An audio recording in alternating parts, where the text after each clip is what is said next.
For the longest time, I loved ordering and eating the chow mein noodles at Panda Express, and I was sort of under the impression that they were basically the best Asian noodle dish that you could get, or at least around these parts. That is, of course, until I started making them myself, as if you didn't see that coming. And I'll still order the noodle side dish at Panda Express with my orange chicken or whatever. I can no longer go around thinking that they're delicious. I know for a lot of average Americans, getting into Chinese or other Asian styles of cooking might seem a little intimidating. There's a lot of differences between that and maybe the more Western cooking we're used to, and you have to get a few ingredients that you might not otherwise have around the house. And yeah, there are a few ingredients that we need to make this, but they're all pretty simple and pretty widely available, and once you have them, you can make all sorts of stuff with them and they'll last quite a long time. So we're gonna get right into this and start with some prep work, and we really do wanna have all our ingredients and components lined up and ready to go, because once we start cooking,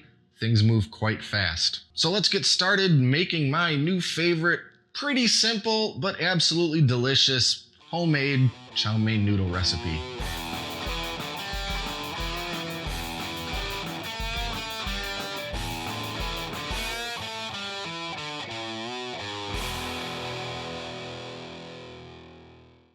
First up, some prep work. I need to chop a few vegetables that will be going into my chow mein, starting with half a white onion, sliced with the grain into thin strips. Next, some green cabbage, sliced quite thin, about 2 cups worth when packed into my glass measuring cup.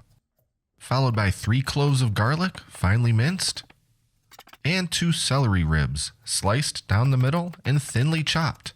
And I need to grate some fresh ginger with my microplane, 1 tablespoon's worth. Finally, I'll chop some green onion for garnish later on, and I'll cut it at a sharp angle just to make it all fancy looking. Next, I'll put together my sauce. I'm starting with about 2 tablespoons of light soy sauce, and I'm not going for exact measurements here, just kind of eyeballing it. Then I'll add about 2 tablespoons of soy paste. I like this soy paste because it's pretty thick, and this is already going to be a pretty thin sauce. But if you don't have it, just do another 2 tablespoons of soy sauce. Next, about 2 tablespoons of oyster sauce. I know oyster sauce seems kinda weird to Westerners, and for the longest time it sure seemed weird to me, but it's a staple ingredient of so many Asian sauces, and you only need a little bit. Then, a splash of rice vinegar, about 2 teaspoons, followed by a couple tablespoons of water, and finally, 2 teaspoons of white sugar and 1 teaspoon of white pepper. Black pepper would also be fine too if you don't have white. Give that all a good mix, and we'll set that sauce aside until it's time to use it. Now let's talk about noodles. I went on somewhat of a quest to find the perfect chow mein noodle, and I've definitely found what I consider to be my favorite. These chow mein stir-fry noodles are pretty thin egg noodles, and they just work out perfectly for what I'm looking for out of a good chow mein dish. But they may not be super easy to find unless you have an Asian grocery store nearby. If your regular store has a big Asian food section, check out the refrigerated cases to see if you can find these. But if you can't, there are other options. I found these Hokkien noodles at a regular old Kroger with the other dry Asian noodles. They're quite a bit thicker and don't have quite the same taste, but they still work pretty nicely. Another option is dry lo mein noodles like these. Since chow mein and lo mein are considered noodle preparations rather than a specific type of noodle, I have to assume that you could use the same noodle for both. I've used these lo mein noodles and they're pretty good. They do need to be boiled for a bit longer than the first 2 options. And last up, if all else fails, you can go with some good old regular ramen noodles. Just boil or microwave them per the directions until they're mostly softened, and they're good to go into your chow mein dish. Ramen noodles really aren't the exact taste or texture I prefer, but lots of people use them for stir fry, and it will definitely work. Now we're finally ready to move over to the stove and start cooking. But the first thing I'm going to do is get my pot of water heated up and close to boiling. This is because my chow mein noodles are already semi-soft and need literally 20 seconds in boiling water before they're ready to use. So I want my water ready to go just at the moment I need those noodles. Now to fire up the wok. I'll put some vegetable oil in, just about enough to cover the bottom, and turn it up to medium-high heat. I'll give that oil a minute to get very hot before throwing in my onion and celery. I'll stir fry that for about 1 full minute and then throw in the sliced cabbage.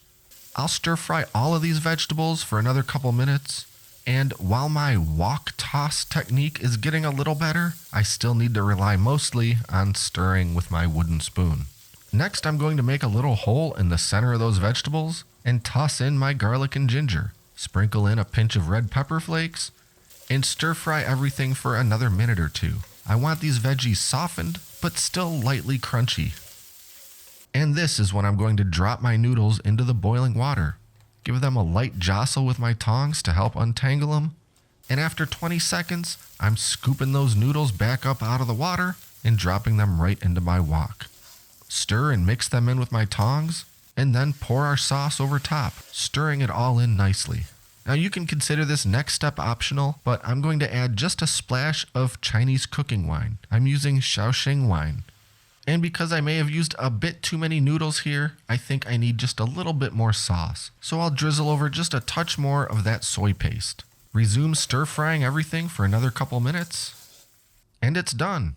I'll mention that some people like their chow mein noodles to be noticeably crispy. If this is you, just keep cooking a few more minutes until they've crisped up. I like my noodles just shy of actually crispy, so I'm calling this finished. Now to serve. I'll pile a great big heap of my chow mein in a bowl and garnish with some of those sliced scallions. Some people like to finish this dish with some sesame seeds or a light drizzle of sesame oil, but this right here is just how I like it. And finally, a taste.